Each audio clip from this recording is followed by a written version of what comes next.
And good morning if you're watching this when it comes out. Henning Pauli here with another Sunday rant. Is it a rant? I don't know, but it might be. Signature gear. Let's talk about that. I think oftentimes it's pretty silly. But if you're unsure about how to get a certain sound or what you want, then you think signature gear is a good starting point because you like Dream Theater. Of course, you have to buy the Petrucci amp for loads of money. And, well, then, of course, you're going to sound like Petrucci. And, of course, you're going to play and write that stuff. No, of course you don't. Of course you don't. And I'm pretty sure you know that. And for some people, especially with that amp, it's pretty ridiculous because it literally has two of the same channels, which is nice for live. But if you don't play live and you're in the studio, you're spending lots of money on an extra channel that you really don't need. Now, why is all the signature gear pretty silly if you're chasing the tone of the guitar player? Well, because of variables. And there are a billion, trillion, zillion variables. Variables, that's a word. It just doesn't make that much sense to say, oh, I want to, sound like Satriani, so I'm going to get his amp, which used to be a Marshall JVM. Really not that much modded, I think, because he always played Marshall, so you could really just buy some kind of Marshall, put a DS1 in front of it. Am I going to sound like Satriani with a DS1 and a Marshall? Absolutely not. Now, why did I think of this topic? Well, I remembered, I'm going to say almost 20 years, 18 years ago, I had is his name Dan Donegan? I think so. Guitar player from Disturbed. I had his signature pedal because I wanted to get that brutal sound. And I actually thought, you buy the pedal and then that's at least halfway there, right?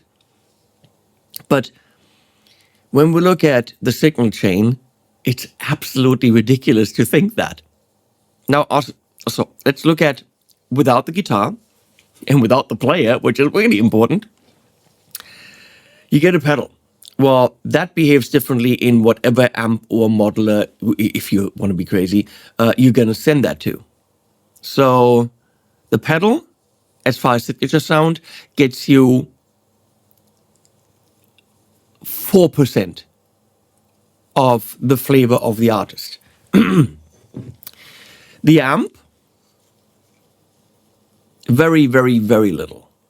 I would say maximum 4% because all amps are kind of similar.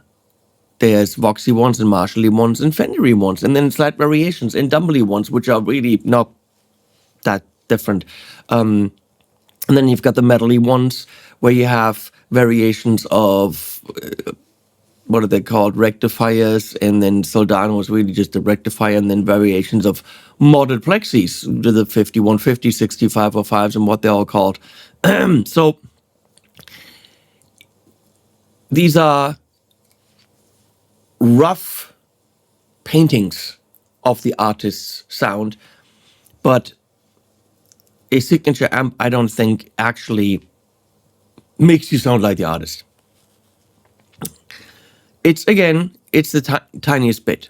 Now, if you want to go crazy and you get the pedals and the amp, you're definitely going to have to get the cab because that is responsible for most of the frequency response. How much low end, how much mids. The general EQ shape of the sound is really the cab. Okay. Now, you love that album. You love that appetite for destruction.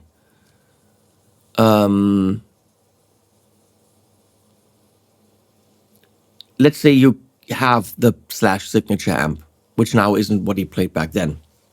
Did he use pedals? Did he not? Who knows? Well, fans know. What cab did he use? Let's say you can even get the cab. Let's say you have the original shit, right? You're still not Slash. We're going to get to that. But how was it mic'd? And there lies the rub. What room was it in? If you're comparing what you want to get with the recording, oh my God, I mean, the mics don't change the frequency response drastically. But what I found when I'm miking with a MD421 and the AEA N22 ribbon, so you get the N20, so you get the 421 and the N22, right? And they're perfectly phase aligned. I'm looking at it in the DAW. They were almost perfectly phase aligned when I positioned them, because I know what I'm doing. And so I moved it, 2 samples, fine. Perfectly phase aligned. And then you put both of them up at the same level. That's the sound. As I pull the N22 down, I'm getting less mids. So the N22 really just is mids, but the N22 by itself isn't mids. So there is something happening in certain frequency ranges when you mix the mics. So even if you have the mics that were recorded, even if you put them in exactly the same positions, where are the 2 faders? That variance is, I would say, in terms of frequency response, 50% of the sound. And then that's just faders. What EQ is applied, what compression is applied, where it is in the mix, what does the other guitar player do? The kick drum sound can impact how the guitar sounds, because it's all mixing together. So chasing guitar tone from other players is almost ridiculous. Now, again, we're not talking about the guitar and the player yet. When you're working with a modeler, talking about buying stuff, can you see that guitar back there? Love that thing. Not a signature guitar. It's my Tyler Studio Elite HD from Japan. It's a cheaper Tyler. And of course, I got that, as you saw at the beginning, from Very Nice Guitars in Poland. Very Nice Guitars is sponsoring this video. And Very Nice Guitars, they do sell Very Nice Guitars on their page, veryniceguitars.com. I do think it's a brilliant marketing move to call the company Very Nice Guitars. Have I said Very Nice Guitars enough? Now, they do buy and sell used gear, but primarily high-end modern guitars. So yeah, you can find the odd Strat or Les Paul there, but that's not really what they do. Even this Tyler Studio Elite HD Japan, which I'm massively in love with, video coming, is an odd one out, because they've got the Mayonesses and Strandbergs and Skervesons and Aristides and, all these modern, heavier 7, 8 string, 6 string, whatever, the modern high-endy guitars. Very, very nice people. I mean, it's in the name, Very Nice Guitars, sold by verynicepeople.com. And thank you for sponsoring this video again. So if you're working with a modeler, I just happen to have this on the table right here, like this AM4. That is the more affordable fractal, and it's pretty damn good. I'm pretty impressed, because it reduces options, but it's still way more complex than most other modelers. So if you're working with something like this, it's a little bit easier to go for the Petrucci sound, or the Slash sound, or the AC/DC sound, or the Abbasi tones, or the Mansour Gent, because we're reducing. No, we're not reducing parameters or options. We're putting them all in a central location for you to control, or for the programmer to control. So you have the pedals. Okay, they can just grab the Horizon drive if we're going to go for Misha. We can go for a 5505, 5501, 6505 for a PV style ampy thing. We can kind of set it up if they did their numbers right, if they programmed it right to sound like the original. We can go through 2,000 IRs, not on that, but on the fractal. We can go through all the IRs to find something that matches. So it's a lot easier than you have two cabs. Well, are they going to sound like it? We can move the mics around. We can shape EQ. So in a modeler, in the virtual world, it is easier to trust a signature sound.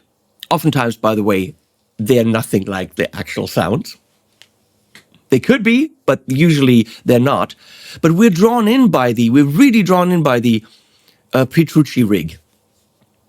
And we click on it and then we try to play like Petrucci, right? Maybe, or maybe not. But it's easy to be drawn in by these. But it is also easier to control the parameters because it's all in one box and usually with a nice editor. So we could get a bit closer with modeling two signature sounds.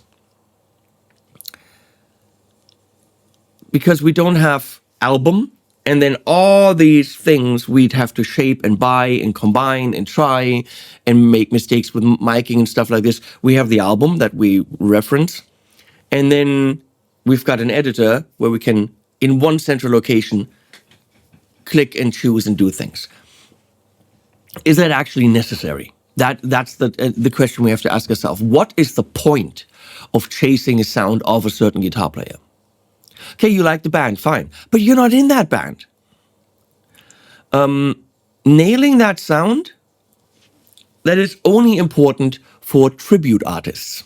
Like my friend Jamie Humphries, he's on tour with a huge Pink Floyd tribute band in the US right now, and he just started playing fractal. So he's got two XFX3s that Cooper Carter programmed for him because he knows the shit. And they're going after Floyd sounds. Now trying to get this with actual gear, very, very involved, possible, but, rabbit hole you go down.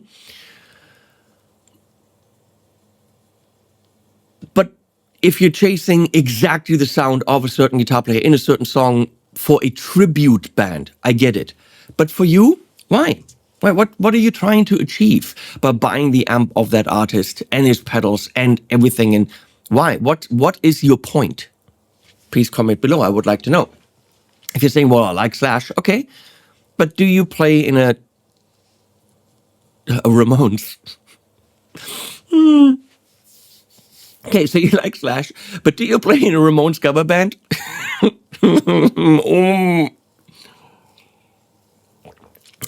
Coffee help me. You probably don't. Now, of course, you can say, well, I just like those sounds. I just like those tones. But do they work in the context of what you're doing? Good question, right? I think the most important thing is you have to be comfortable with the sound under your fingers. I think that's all that matters. You go, you play, and if you feel comfortable, you'll find that you're digging in harder. You're playing with more confidence. You are just playing better. If you're not at home with the sound, or the sound doesn't fit the part you're playing, you're in trouble and you're not at your best. I think that's really all that matters. And that feeling comfortable and at home can be achieved with a multitude of gear in a multitude of budgets. That can be with very cheap gear, that can be with more expensive gear. I'm massively at home with that Tyler. It even has a quite a bit higher action than I would like. But once I start playing, I am flying on that thing. Very nice guitars.com. So, what's the point of chasing the signature gear? You let me know in the comments. Again, you can just say, I like it. Yeah, that's where we were. Can you tell none of this is scripted and I haven't had coffee? Hey, you're watching this, not me. I'm just making it Sunday morning, like an hour before it has to release. That's not happening. Now, guitars. We're talking about very nice guitars. Signature guitars. I have a feeling that the guitar it's weird. Guitars are usually, I say, well, most guitars sound the same. Strats are strats. I get that. But I found that getting to the sound of an artist is best achieved with a signature guitar.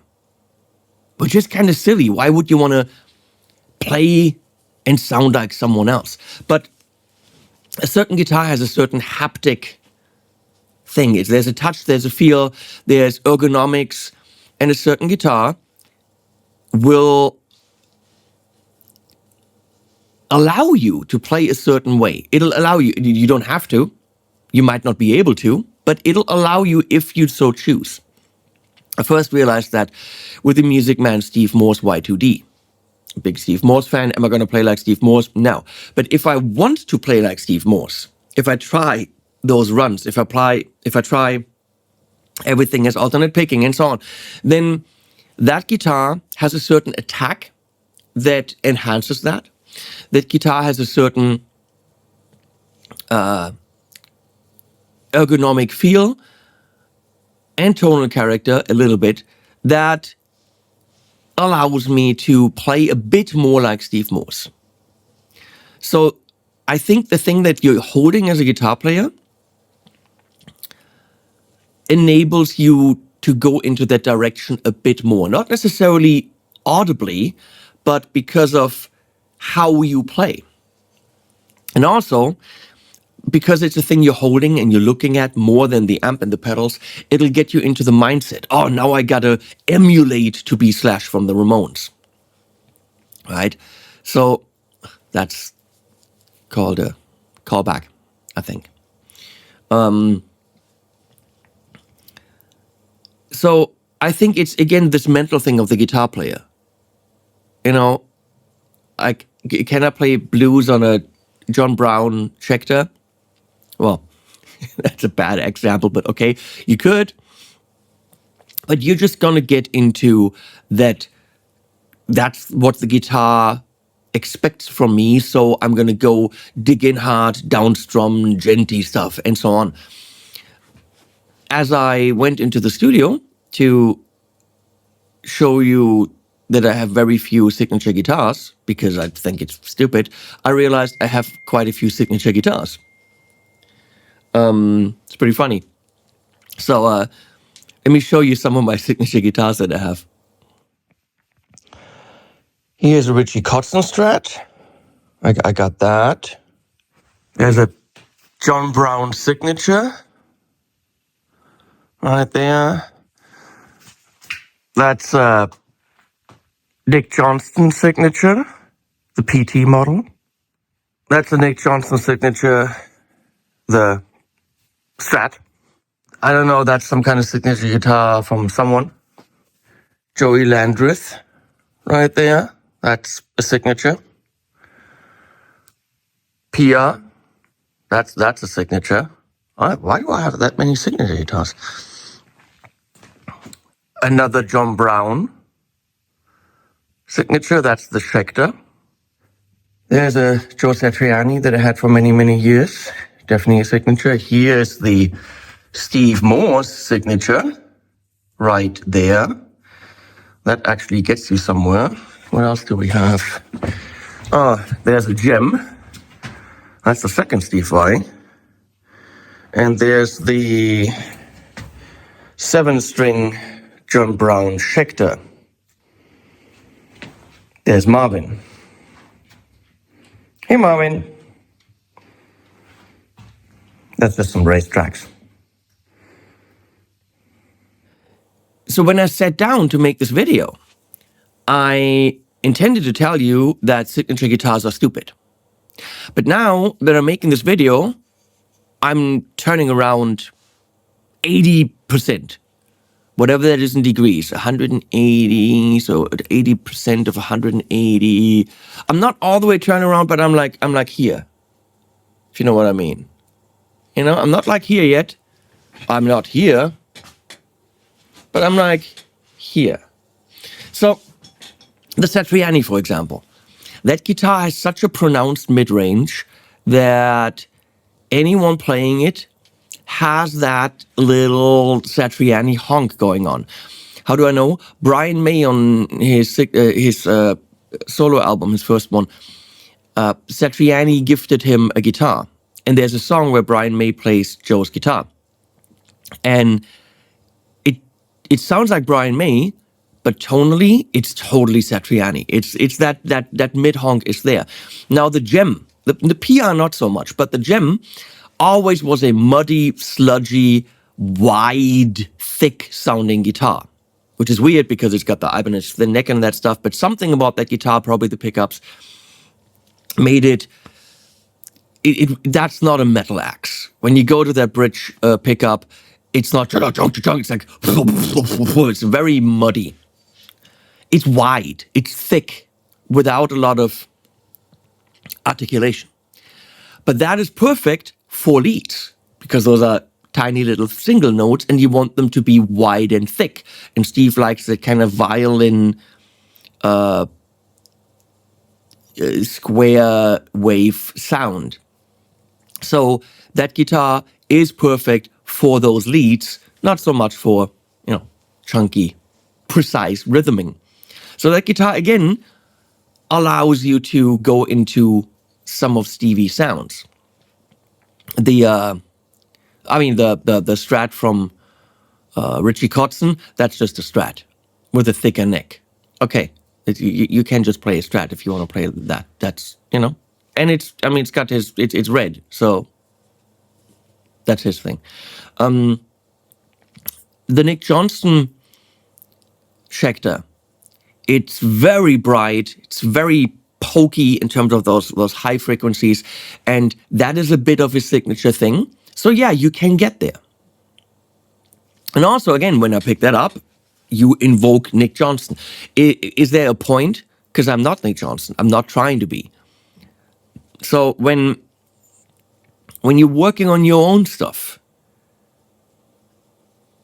is there a point in playing a signature guitar or signature gear? Because how do you be your own when the ghost of Slash from the Ramones might be kicking around in your head? He's not dead. Joey Ramone is. So does it make sense to play these things? And of course, when I'm playing my new Duesenberg Landreth review coming, I try to play more these styles. So a signature guitar can also push you in a direction that you yourself might not go into. But if you want to go into that direction, the guitar can help. So I'm thinking, bottom line, which is not what I wanted to say when I started this video, signature guitars can help you play differently, think differently, express yourself a little bit differently, if that's what you want. The rest of the gear, the guitars, because that's what you're holding. I think the psychology there is a lot stronger. And does the guitar actually sound like that? A little bit, yeah, okay.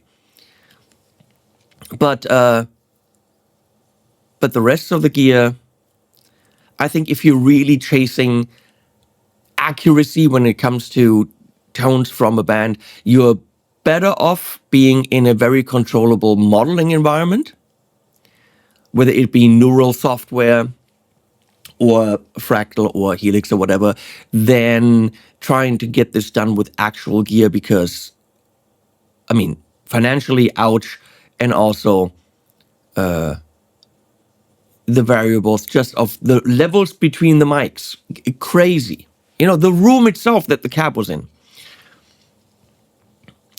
Did I have a point? No. But I'm really curious to see what you think about signature gear, how much signature gear you've bought, and why you have bought it. That's it. I will edit this now. Then Leslie has breakfast ready. And if you're looking for, something like a very nice guitar, there's a place I can recommend. It's called veryniceguitars.com. Link below and animals at the end. not one to be seen.